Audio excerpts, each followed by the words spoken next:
त्याच्यातलं आहे कलम 1.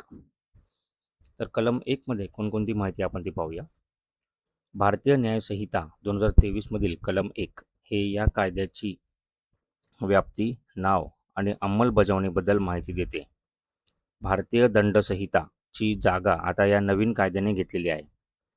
भारतीय न्याय संहिता कलम 1 संक्षिप्त नाव आहे. या कायद्याला भारतीय न्याय संहिता 2023 असे संबोधले जाईल.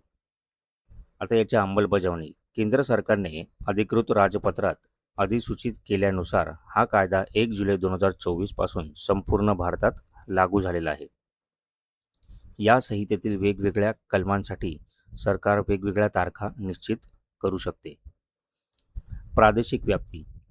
भारतांतर्गत गुन्हे. प्रत्येक व्यक्ती, भारतीय किंवा परदेशी, जिने भारताच्या सीमेच्या आत या संहितेच्या तरतुदीच्या विरुद्ध कोणतेही कृत्य किंवा लोप केला असेल तर ती व्यक्ती या कायद्यांतर्गत शिक्षेस पात्र असेल.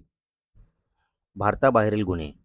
कोणताही भारतीय नागरिक किंवा व्यक्ती जिने भारताबाहेर असा गुन्हा केला आहे जो भारतात केल्यास गुन्हा ठरला असता, तर त्या व्यक्तीवर भारतातच गुन्हा केल्यासारखा खटला चालवला जाईल. विशेष व्याप्ती. हा कायदा खालील परिस्थितींमध्ये लागू होतो.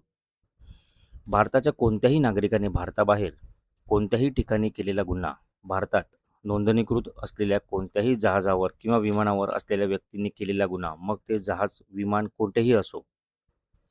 भारताबाहेरील कोणत्याही व्यक्तीने भारतातील कोणत्याही संगणक संसाधनाला लक्ष्य करून केलेला गुन्हा म्हणजे सायबर क्राईम.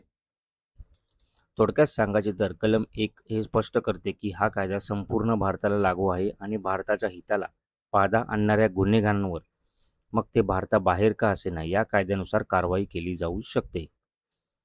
टीप कशी आहे, हा कायदा जुन्या भारतीय दंडसंहिता म्हणजेच IPCच्या कलम 1, 2, 3 आणि 4 या चारही कलमांचे एकत्रीकरण करून बनवण्यात आलेला आहे. धन्यवाद.